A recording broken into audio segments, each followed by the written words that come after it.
हज़रत मियाँ मोहम्मद बख्श रहमतुल्लाह अलैह आप सैफ मुलूक जिहड़ी किताब है पूरी दी पूरी किताब बंदे दी हिम्मत वधांदी है, आस वधांदी। इवन जिहड़ा पहला शेर है सैफ मुलूक दा, रहमत दामी पा खुदाया, बाग सुका कर हरिया, बूटा आस उम्मीद मेरी दा, कर दे मेवे भरिया। तो आस ते उम्मीद पूरी किताब जिहड़ी है तुहानूं आस उम्मीद वाले पासे लैके जांदी है कि कदी मायूस नहीं होना, कदी आस उम्मीद जिहड़ी है ਉਹ ਛੱਡਣਾ ਨਹੀਂ ਹੈਗਾ। ਇਹ ਫਰਮਾਉਂਦੇ ਨੇ ਕਿ ਜਿਹੜੀ ਹਿੰਮਤ ਹੈ ਕੰਡੇ ਸਖਤ ਗੁਲਾਬਾਂ ਵਾਲੇ ਦੂਰੋਂ ਵੇਖ ਨਾ ਡਰੀਏ। ਗੁਲਾਬਾਂ ਦੇ ਕੰਡੇ ਉਹਨਾਂ ਨੂੰ ਦੂਰੋਂ ਵੇਖ ਕੇ ਨਹੀਂ ਡਰਨਾ ਹੈਗਾ। ਟਾਰਗੇਟ ਸਾਡਾ ਗੁਲਾਬ ਹੈਗਾ।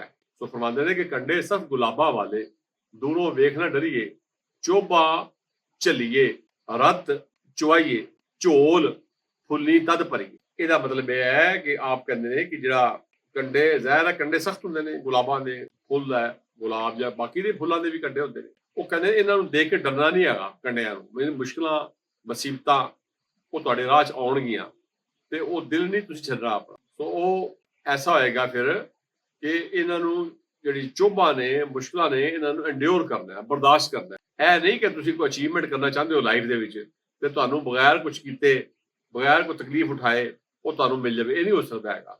ਮਾਂ ਜਿਹੜੀ ਹੈ ਅਗਰ ਬੱਚੇ ਨੂੰ ਜਨਮ ਦਿੰਦੀ ਹੈ, ਬੱਚੇ ਦੀ ਕਿਲਕਾਰੀਆਂ, ਖੁਸ਼ੀਆਂ ਜਿਹੜੀ ਮਾਂ ਮਹਿਸੂਸ ਕਰਦੀ ਹੈ, ਉਹ ਨਾਲ ਉਸ ਬੱਚੇ ਨੂੰ 9 ਮਹੀਨੇ ਆਪਣੇ ਪੇਟ 'ਚ ਰੱਖਦੀ, ਬਾਅਦ ਚੋਂ ਉਹਨੂੰ ਸੰਭਾਲਦੀ ਹੈ, ਲੁੱਕ ਆਫਟਰ ਕਰਦੀ ਹੈ ਮਾਂ ਜਿਹੜੀ ਉਹਦਾ। ਉਹ ਇਹ ਨਹੀਂ ਹੋ ਸਕਦਾ ਕਿ ਬੰਦਾ ਕਹੇ ਕਿ ਜੀ ਮੈਨੂੰ ਸਾਰਾ ਕੁਝ ਇੰਝ ਹੀ ਮਿਲ ਜਾਵੇ। ਇੰਝ ਨਹੀਂ ਮਿਲਦਾ। You have to pay the price. ਸੋ ਚੋਭਾ ਝੱਲੀਏ, ਰੱਤ ਮੈਨੇ ਖੂਨ ਹੁੰਦਾ, ਚੁਆਈਏ, ਰੱਤ ਚੁਆਣੀ ਪੈਂਦੀ ਹੈ, ਝੋਲ ਫੁੱਲੀ ਤਦ ਭਰੀਏ। ਝੋਲੀ ਜਿਹੜੀ ਹੈ ਫਿਰ ਤੁਸੀਂ ਫੁੱਲਾਂ ਨਾਲ ਤਦ ਭਰ ਸਕਦੇ, ਅਦਰਵਾਈਜ਼ ਤੁਸੀਂ ਝੋਲ ਜਿਹੜੀ ਆ ਫੁੱਲਾਂ ਨਾਲ ਨਹੀਂ ਭਰ ਸਕਦੇ ਕਿ ਜੀ ਮੈਂ ਕੰਡੇ ਵਿੱਚ ਚੁਭਣ ਤੇ ਫੁੱਲ ਸਾਰੇ ਮੇਰੇ ਹੱਥ ਵਿੱਚ ਆ ਜਾਣ।